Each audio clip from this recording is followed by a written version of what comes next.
Thank you so much, Stephanie, and it is my pleasure to speak with you all about one of my most favorite topics, test item writing and exam development. And I want to wish you a belated Happy New Year. Keeping with that theme today, we're going to be talking about how to achieve some of hopefully what might have been your New Year's resolutions related to improving your exams for the start of the spring semester. If you're also like me, I have no idea what happened to the month of January. It disappeared so fast that I'm now realizing, gee, I need to get going on my spring exam objectives, or the spring semester will be over before we get started. So with that in mind, our objectives today are to talk about creating and editing test items that are really written at the application and analysis level on the cognitive taxonomy. We'll be critiquing some exams, particularly the blueprinting of those in alignment with the NCLEX RN test plan, and evaluating the relevance and effectiveness of current testing policies. So as you can tell from the kind information that Stephanie provided, I come from a nursing background, so most all of my examples here will be centered and focused around nursing. I've also worked with various health professions and development of test blueprints and exams in those disciplines, but most everything that I'll refer to will be examples from healthcare. So one of the best sources for those of you all that are charged with writing effective nursing exams is to go to the National Council State Board's website. The NCSBN, of course, is the author of the NCLEX, and the wonderful thing about this website is that it's got so much excellent information, not just about the NCLEX itself, but about very, very sound test construction and preparation of alternative item formats, an example from this list that you can see. So I really encourage you to dig in, use this as a resource. The whole NCLEX preparation of that particular exam program is really a gold standard in nursing, and there's lots of helpful information on that site. Our focus today will be on your internal curriculum evaluation that you conduct through the use of your teacher-made tests. So we're really not talking about anything related to standardized exams, but instead in tying into that theme of really getting a really good start to 2017 and an excellent start on your exam preparation for the spring semester. How can those teacher-made tests be dressed up, cleaned up, a little more effective overall in terms of the material that they supply back to you about your students' capabilities? To come up with a really sound internal evaluation tool to make those teacher-made tests the best that they can be. Obviously, you're looking at the evaluation of your course objectives and your program outcomes from what you see in terms of that student answer sets and student data that you can collect from your own teacher-made tests.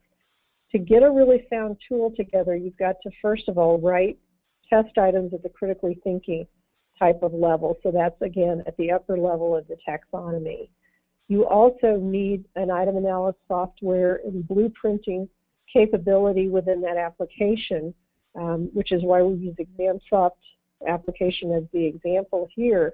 You need that software to generate the type of statistical analysis that will help you write better exam questions. And then if you can bank those appropriately, you can categorize those test items across the relevant objectives and program outcomes that you're constantly measuring for, and then deliver the system in a safe and secure way. You've really got all of the components that you need for a very sound internal evaluation program. So these are going to be the 5 guidelines that we'll focus on today. These are critically thinking exam components that really all have to be available to you for an effective program.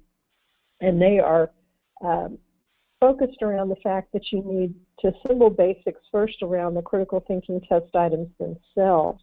Some of the housekeeping duties that I call them will really go into the level of how do you do the actual writing and make the writing itself as sound as you can make it. But if you think back to the whole focus of a critically thinking test item, you'll be able to identify one when you see it, because typically it does have a rationale statement or some type of explanation that when you're creating that as an item writer, you are typically writing from your position as faculty member in instructing the student. But what I found over the years in doing this, the rationale is actually just as helpful to me as the item writer as I hope it would be for my student that would be reading the justification for why the correct answer was keyed as correct and all the other answers were not correct. And that's a component that then elevates the item. If you are able to write a rationale statement that just simply says, the item is right because it's, a fact, then that's not a critically thinking item. A rationale statement that includes a reason why you would take an appropriate action, for instance, with a patient that had a particular set of assessment criteria that you had talked about in the STEM. Now you're getting into an actual critical thinking type of test item. So that written at the application level or above, you're not asking the student to simply recall a fact or quantify something within a list. You're instead asking for some type of action. That's how you know that it's a critically thinking test item. Multilogical thinking, that means that they can't just answer the question with one or even two facts sometimes alone, but they need a whole handful of facts at their disposal in order to put the whole scenario together and come up with their logical conclusion and the action that they would then take. And when you ask for a high level of discrimination, and we can see that in a critically thinking test item because all of the answer options are written in a plausible way. That doesn't mean that they're all correct, but it means that they could be plausible to the scenario. Now the student is forced to discriminate between, in some cases, some fine lines of judgment between what really might be a correct action to take and something that's not the best action or not the correct action at all to take in relationship to how you're having them answer the question. So here's the housekeeping piece of it, which is the way I refer to your actual language when you're writing questions. I list them as rules. I'm assuming we're all in the education business, so we're all faculty or instructors. That means we like the rules typically. We do like to be real precise about how we go about this practice of writing effective critical thinking style items. So the first advice I have is to get rid of some things. We're in a New Year's resolution mode. It's time to clean out the closet. So get rid of names. If you have names attached to patients in your stems of your questions, that can bring in unintended baggage around a name that a student reads into the question inadvertently and changes the whole tenor of the stem. So the advice that I have is just eliminate all of the names that you might be using. Instead, we refer to patients or clients, depending that nomenclature depends on how far you subscribe to the way the National Council has set up the NCLEX. But choose a consistent way of addressing the patient without a proper name in your question. Also get rid of multiples. These are those old style questions that were written with a series of options, A, B, and C, A and C only, A, D, and E. The problem with those types of questions is that they're not considered current anymore because they force the person into consistently reading back and forth between all of those different answer options and trying to put them together. And also the flaw in them is in many cases test item writers will not be as delineated as they should be in separating out those options, and some of the overlap will happen, which really drives the test taker crazy in trying to make a decision about which answer set might be correct. So eliminate those items. We now have new alternative item formats that will address the same type of thinking, but in a much more effective way. Example being multiple answers, maybe a set of 5 or 7, and the student has to select all that apply to the answering of the question. And that would be replacing these old multiples. We always want to use a non-sexist writing style. In nursing exams, that means that the physician is not always he and the nurse is not always she. It also may be important because there's a wide diversity of healthcare providers that are actually involved in treatment decisions with the nursing staff now. So you may want to develop a practice in your items of identifying the healthcare provider as the individual that's being consulted on a particular case. And that gets you out of the only the physician and only the nurse as responders. So think about how you can create a non-sexist writing style as you move forward in your item bank. If you have some older items that are still valid, one of these kinds of touch-ups might be very effective in bringing an item that's still a very good test question and covers very relevant content, but will look more contemporary. You also want to develop a parsimonious writing style, so less is more. That means you don't need words like "of the following" when you're about to focus the student on selecting an answer choice from below the stem of the question. Obviously, that's where all the answer options are presented in the exam delivery system. So eliminate excessive wording in the stem. There's no reason to put a very lengthy scenario with multiple laboratory results and 10 tons of items from a review of a chart when that information is not relevant to the moment or to the question that's being asked in the stem. Keep things very clear and concise whenever possible. Write your test items independent of each other. Most of the computer applications now will not allow bridging of one item to the next, so you need to write items not underneath one single large scenario, but independently with all the information needed to answer the question in the stem. Here's a few other suggestions to make your test items look more contemporary and also become more effective when you're looking over your item analysis review of them. A question format is always the desired way to end your stem. That focuses the student on what it is that you want the student to respond to. These are much better than leaving an open-ended statement, for example, for the student to complete with each of the 4 distractors. It reduces the amount of time spent reading. Make all of your answer options plausible, and to the extent that you can, make them homogeneous in length. So in other words, students that worry about being test-wise across the construction of items many times will focus in on an extremely long item as compared to the rest of the answer options that they're given. That may be giving away an answer too easily, and you'll see it in your review when you go through the item analysis data, because even the students that are low-scoring students across the entire exam will be able to answer these questions correctly. So try to work on the importance of very succinctly written, but hopefully similar in length distractors that you can use with your answer option.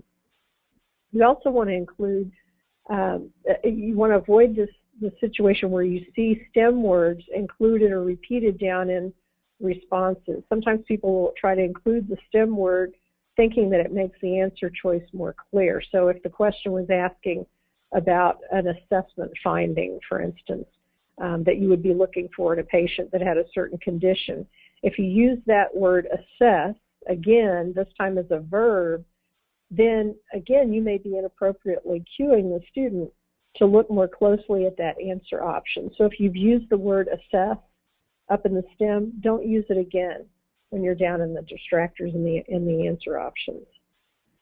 Very importantly, eliminate all of the above and none of the above as answer options.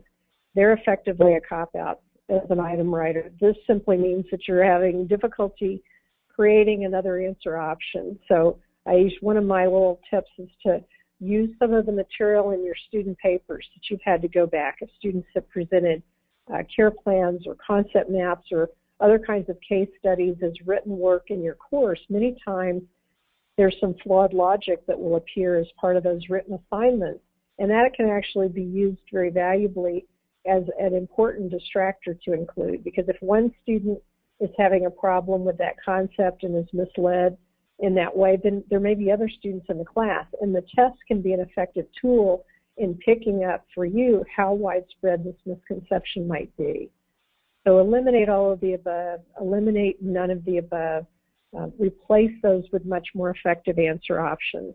You also want to rewrite any of these questions that have, all of these are correct except, because what you're doing there is asking the student to pick a negative answer. In other words, they're now being tested on what they should not be doing as a nurse, or a poor practice, rather than testing them on what you expect them to know as being best practice and accepted practice. So eliminate all of the all except type of answers whenever you can.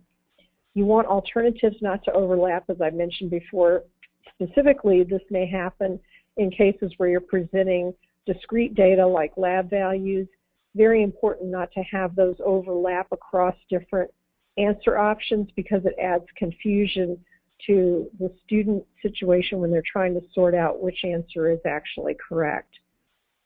Presenting choices in a logical order may actually help you with the writing process. You need to recognize, though, that maybe if it's some type of chronological order of the different distractors in an answer set, the computer will typically scramble these. And most of the computer applications like ExamSoft will offer you options for scrambling the answer options as well as scrambling the questions, which enhances your test security.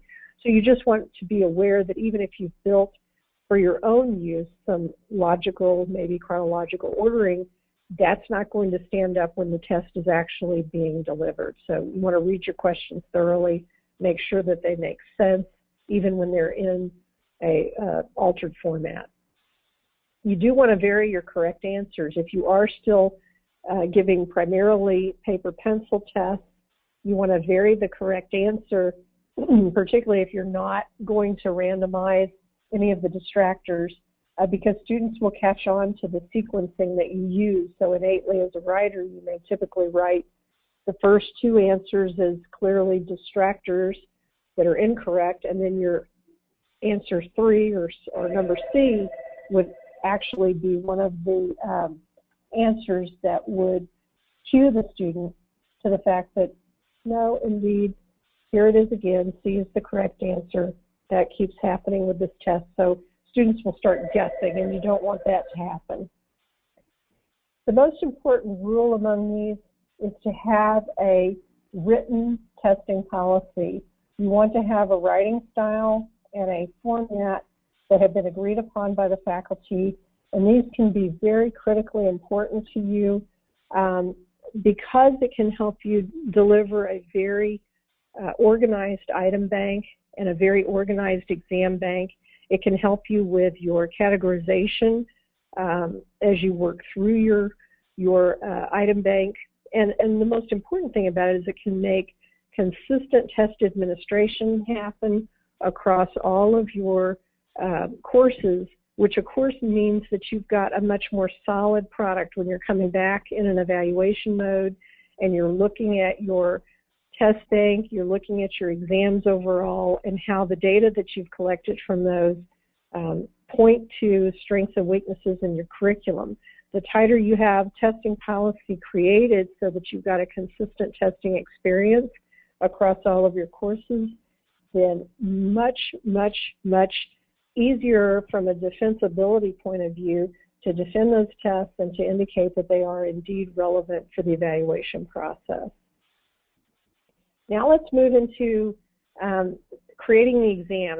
Assuming that you've followed a lot of those guidelines and you've written some really excellent test items, what's the most important next step as you're starting to work on creating the exam?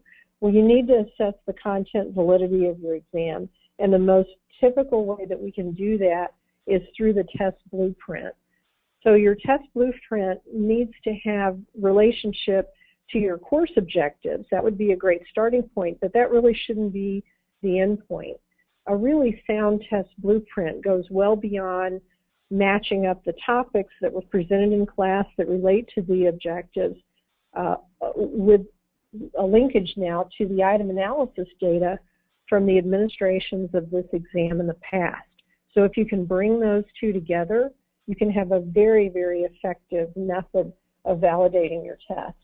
One of the keys to this process is categorizing the test items across scoring categories that match up with your intended program outcomes and objectives that you're constantly measuring against. So a good example from nursing of this would be NCLEX client needs. Very typically have been called out within your curriculum as the points that you're measuring against as the student walks through that curriculum and gets closer and closer in preparation for their NCLEX candidacy.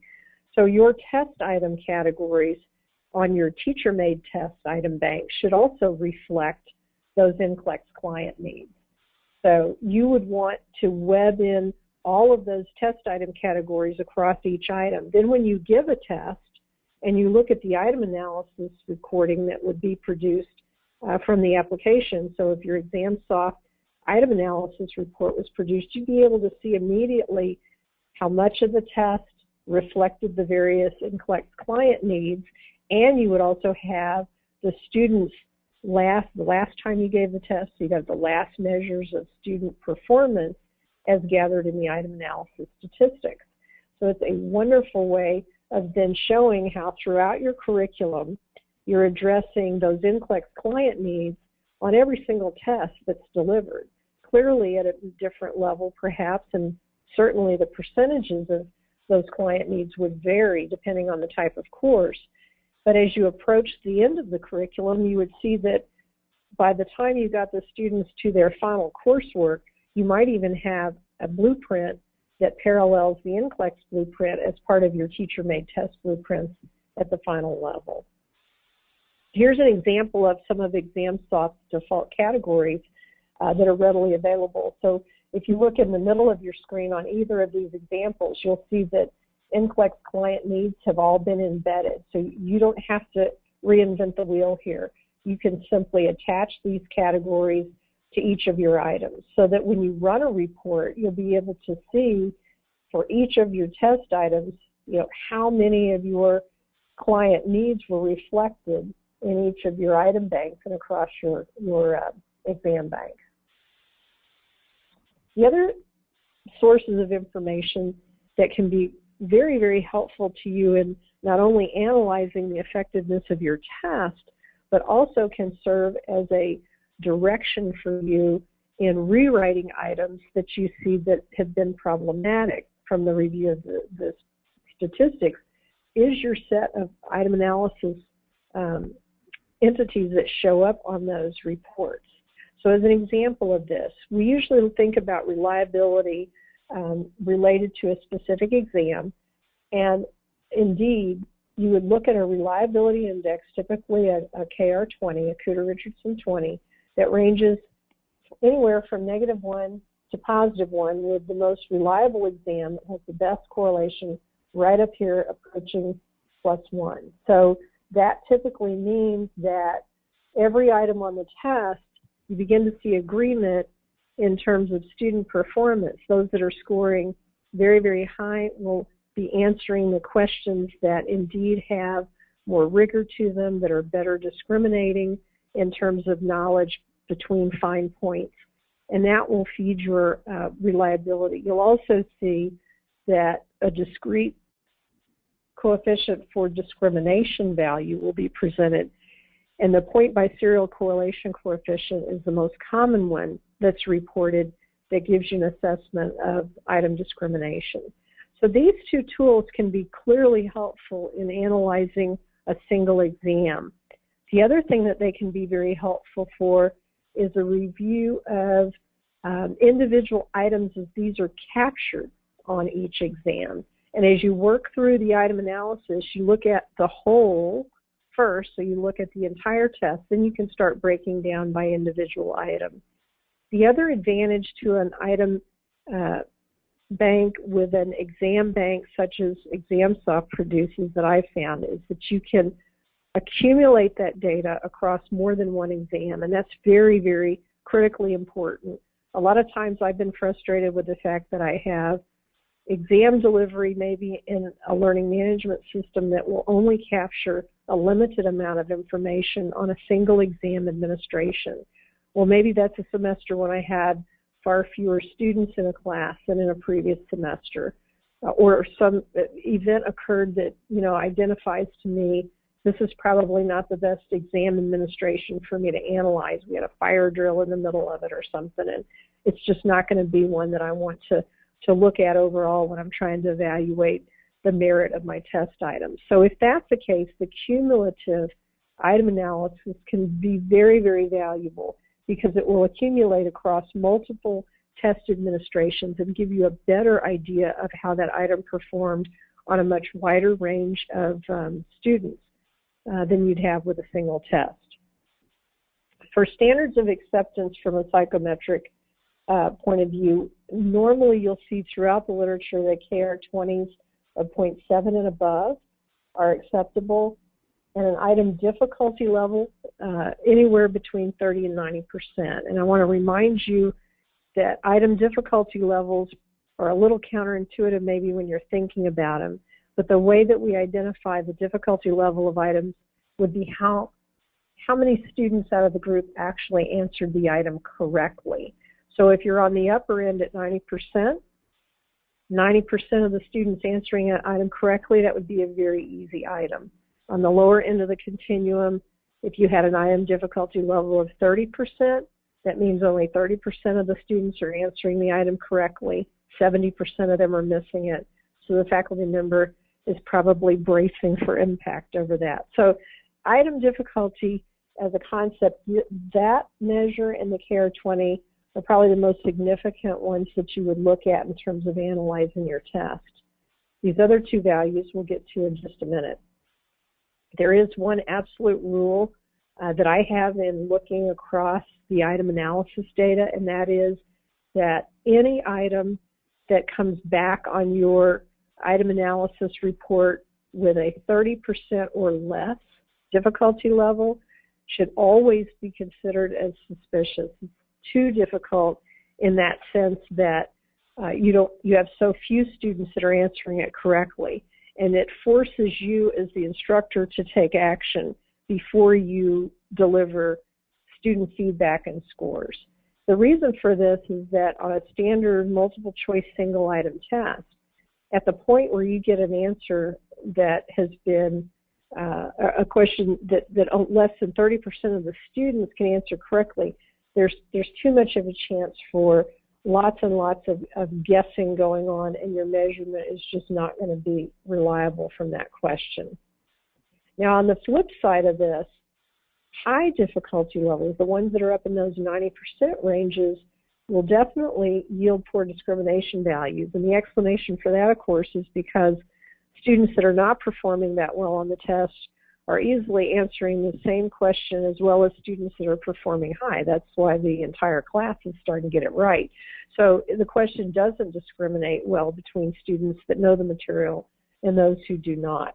So the question here becomes, well, is there any situation that I can think of where a difficulty level over 90% would maybe be legitimate and frankly would even be expected? So that was a question I would pose to you right now and have you think about this very carefully. And would you even be pleased when you see that 100% of the students could actually answer your test item correctly? Because that seems to fly in the face of all of our other test item analysis components here. Well, the truth of the matter is there may be a legitimate reason for including an item where you expect the entire class to answer it correctly, and those would be for those very significant components of your course that you have before the test, I would say, in terms of when do you decide that an item should have 100% of the class answering it correctly. And that would be before you even give the test. You believe that this item tests a concept that is so important to the understanding in this course that everyone should get it right. So if that's the case, then we term that those are mastery items, and we have one rule of thumb around those mastery items. Because they will impact test discrimination negatively, because you expect even the most minimally competent student to get this question right, then you want to limit the number of items that are mastery items that include on your test. A good example of a mastery item for entry-level student that I've used a lot would be competencies around CPR. And we expect students in nursing to already be CPR certified before they even begin the curriculum. So if I was in an entry-level course clinically and I wanted to demonstrate through the test that I was aware, the students were aware of how important CPR is, and I expect 100% of them to answer correctly when I ask questions around, for example, patent airway, then that would not surprise me when I got 100% answers right on that question, but I would not include multiple questions on CPR on this exam, because ultimately it's going to impact the reliability of the exam overall if I have a lot of them. So when we go back to other standards that are helpful from the psychometric perspective, there are two measures for discrimination that you can reference. I already spoke about the point by serial correlation coefficient, and that standard of acceptance at 0.2, that correlation should be at 0.20 or above, generally speaking, across all student populations that are taking tests. And the item discrimination ratio would signal that a test item had at least adequate discrimination value if the ratio came back at 25% and above. And you can read these on your reports. When you think about these two values, the IDR is a pretty quick one. You can basically subtract your bottom from the top and divide by the total number of students in the group to figure out what that discrimination ratio would be when you look at their test scores. But my preference would be to use the point by serial correlation coefficient, because it does consider not just the upper 27 and lower 27 percentages of the group scores, but it also really references students kind of in the middle of that, because you're looking at a correlation across every single test item, the test scores of all the students. So the only other caveat I would have with that, if you have a very small class, one of the problems you may have with any of these correlations is that you're not going to get maybe a really true picture of how effective the test is.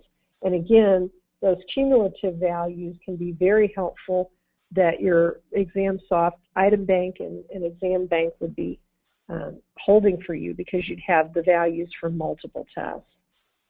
So what decisions would these statistical pieces of information lead you to? And I think that's one of the most important features about using the item analysis, because we know that it can be helpful in making decisions about the effectiveness of a test, and certainly can help us when we're trying to make decisions about grading.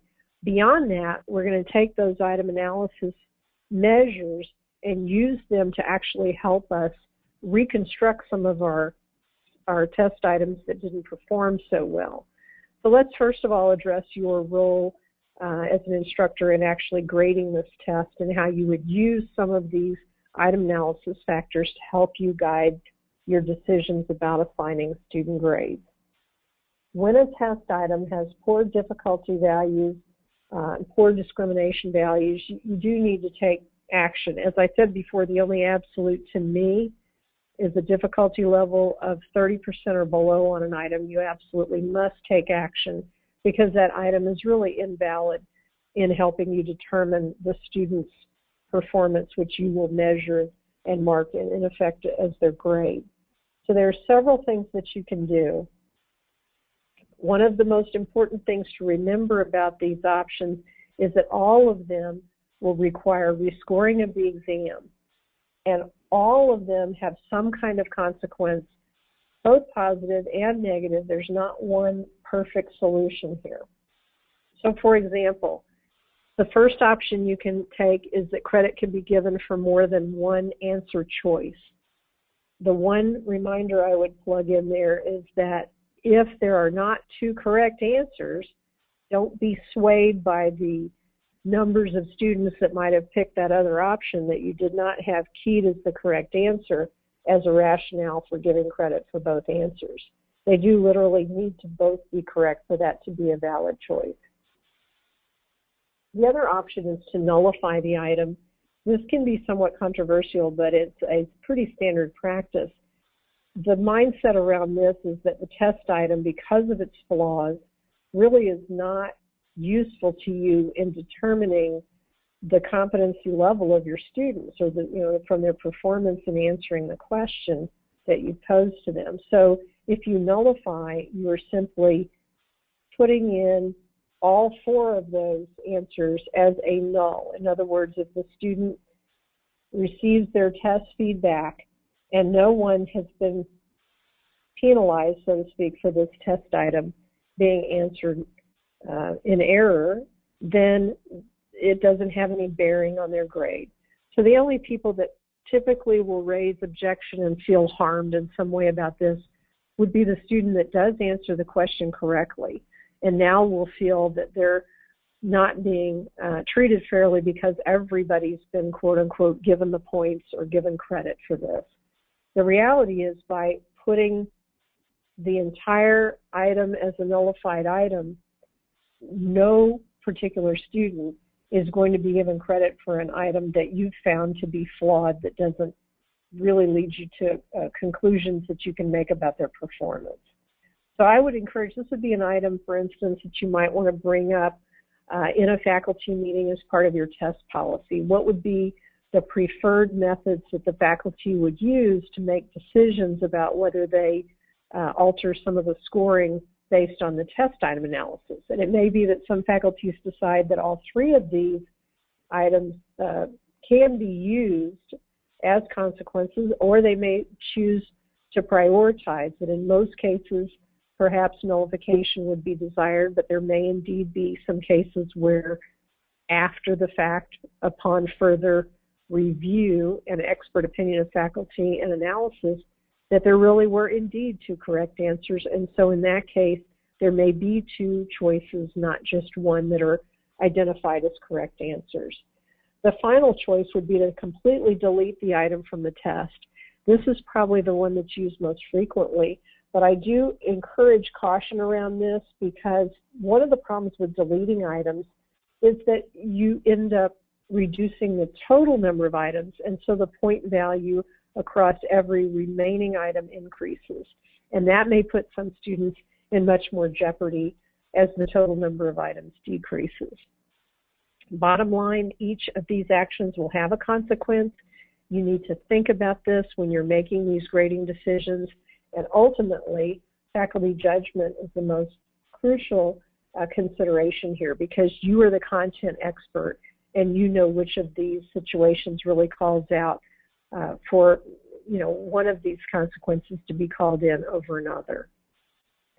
In nursing, because our population of students is so homogeneous, we have far less variance, for instance, because we don't have large cohorts, particularly at the upper division of the major as the students are entering their final year of the program. So these are acceptable for nursing, a little bit a relaxed standard across the standard psychometric acceptance values, and that's because we know that we're going to have the reliability, for example, in the CARE 20 impacted by the lack of variance across student scores.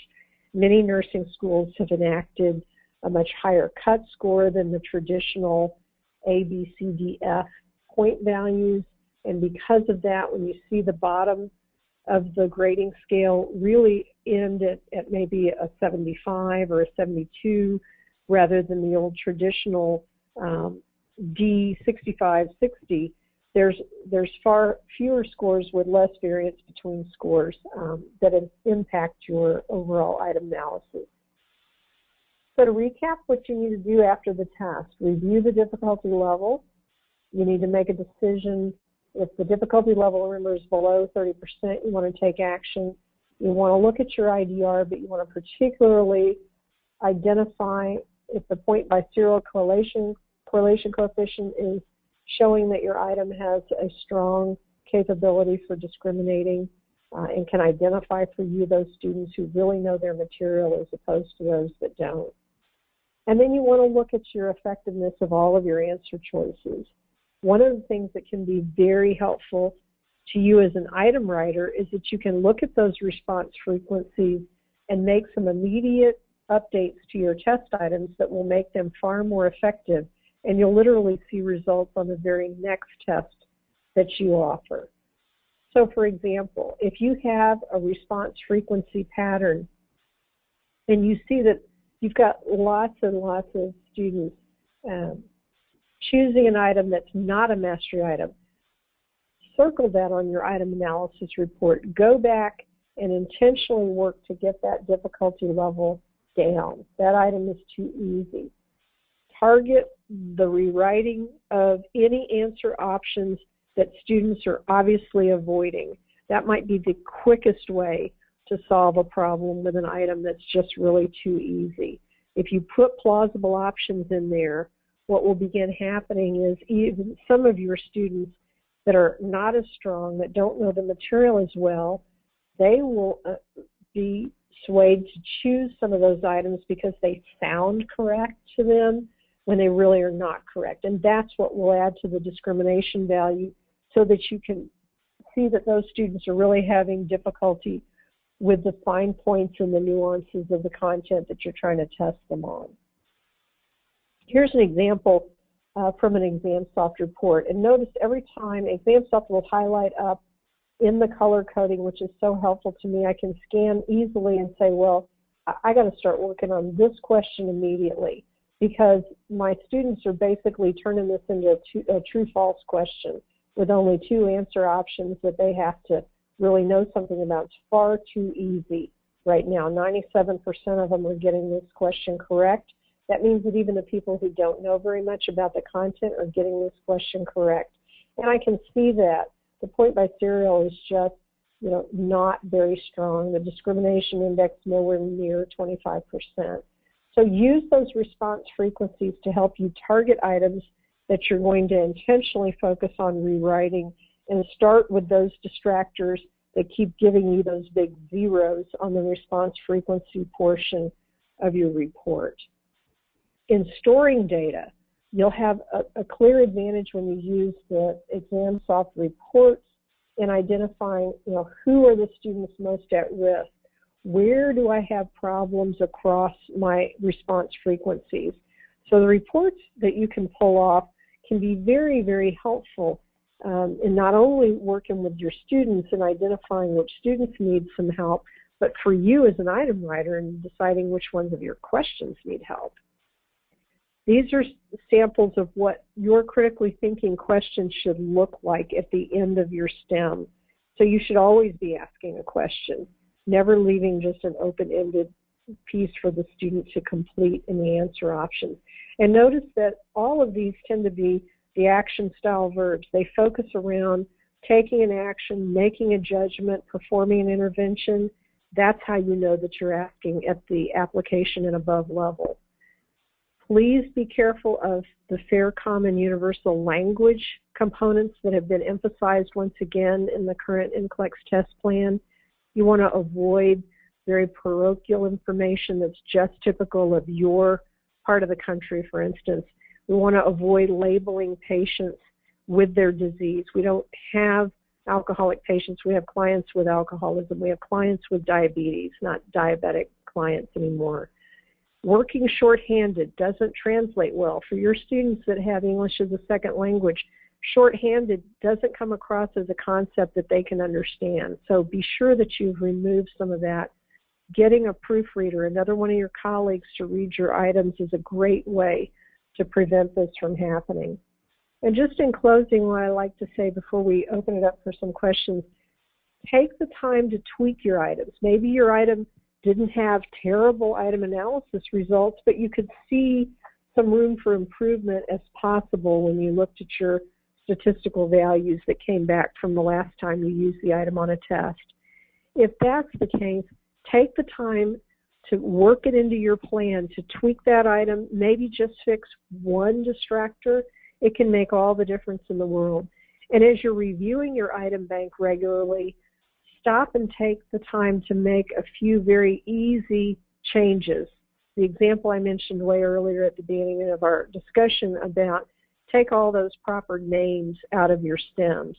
Here's some fast updates that you can make that will put your items in line with the latest NCLEX test item formats. So throw in some of the SI units. These are not used in the United States with laboratory values. They're used in Canada. So that's an indication from the NCLEX moving into Canada that we're starting to see SI units. You don't want your students to be thrown off guard by this when they hit the NCLEX. Let them see what these look like on some of your lab values on your current questions. Be sure that you're moving into generic names for your on your pharmacology exams and taking out those trade names. In most cases, the NCLEX is removing those trade names and leaving only the generic names. These are the tools that you really need, in summary, to make an absolutely terrific item bank and wonderful exams. Your knowledge, your expertise as a faculty member, coupled with your test blueprint, coupled with your testing software, your item analysis reports, and your willingness to hang in there and apply some of those rules to your writing will make you an absolutely effective item writer.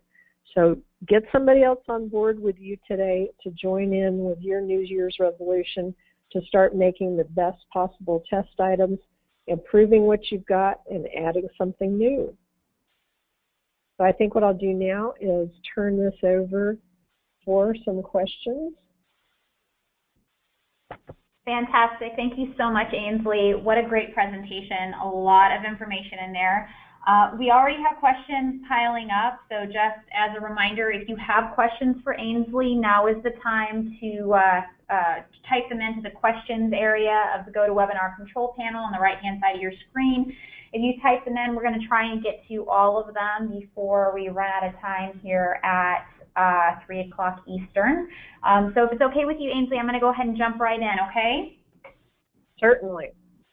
All right. First question is, when we need to use the phrase, please write all that apply, how many correct answers are plausible?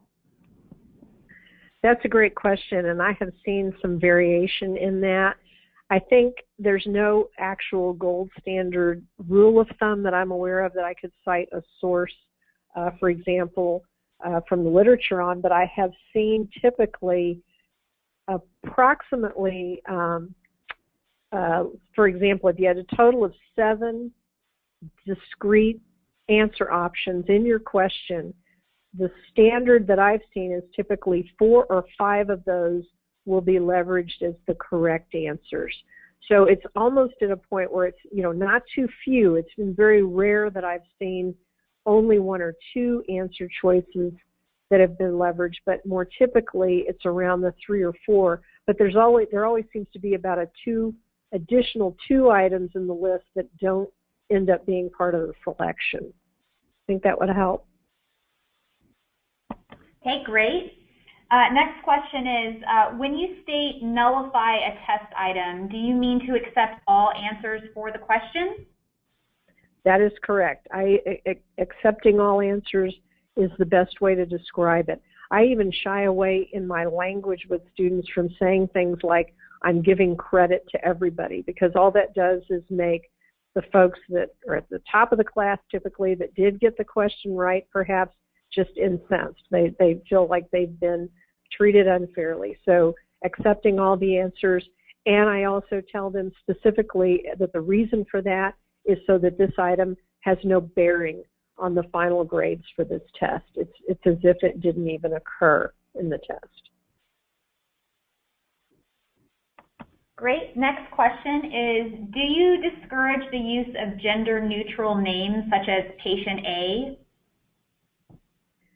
Yeah, I think if you really look carefully at some of the examples from the National Council site and others, that there's been a real intent to try to strictly remove any kind of proper name. And I know A might be seen as, just a category, but again, I think, you're on the edge of depersonalizing the patient as well. The most common construction I see is the patient or the client. In some rare instances, you might see the gender added if that's relevant, but if it's not relevant, why even add it? That would be part of that parsimonious aspect of keeping your stem to as few words as possible. The other piece is you may sometimes see the age, but again, if age is not relevant, if that's not one of the multilogical thinking pieces that would be, like lifespan that you're specifically testing for, why would you include that then in the stem?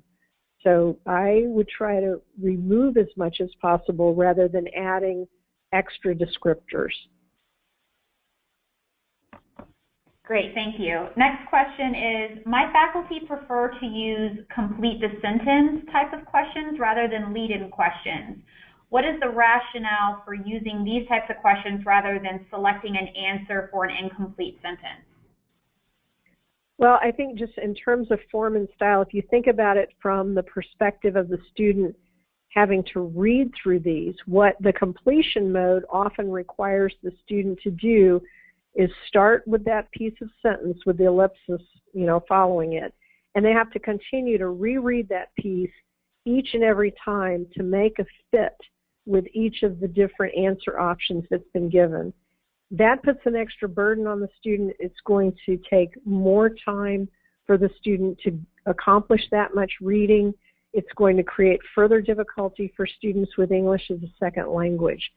On the contrary, when you absolutely ask a question, and I think if I go back to my set of critically thinking questions, you have an opportunity to be far more precise in identifying exactly what information you are trying to get in response from the student. So if you say, what action should the nurse take first? That is about as clean and concise as you can get in terms of targeting what is it that you want the student to actually do when making these answers. And I just find that sometimes with sentence completion, it's a little more fuzzy, not quite as clear, and it causes much more reading to happen to get that question answered. Okay, I'm sorry, Ainslie. Next question is, what is your opinion on waiting on at least 2 cycles of use of items to get good data before tweaking or editing?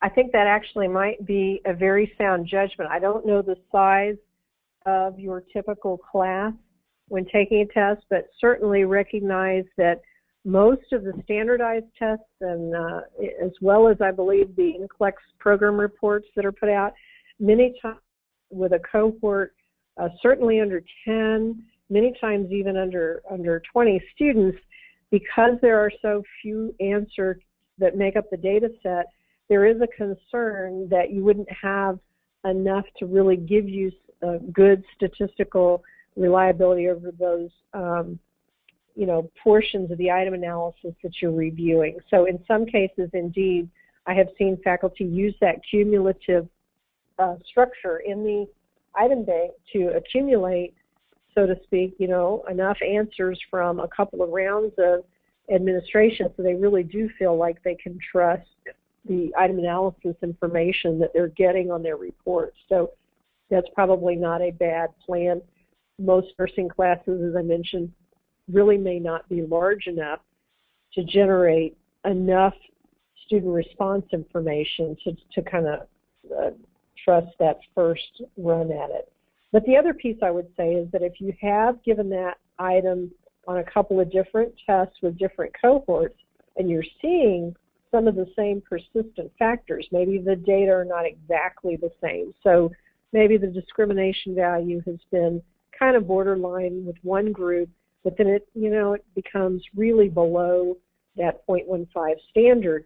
Then I would go ahead and start taking some action and not wait a long time before you start doing even some of those tweaks that I talked about. You're not rewriting the whole item, but you're just trying to improve your set of answer options to see if you can get better results. Fantastic, thank you. We are out of time, folks. I realize there are quite a few more questions in the bucket waiting to be answered. Not to worry, we'll make sure somebody gets back to you via email with the answers to those questions.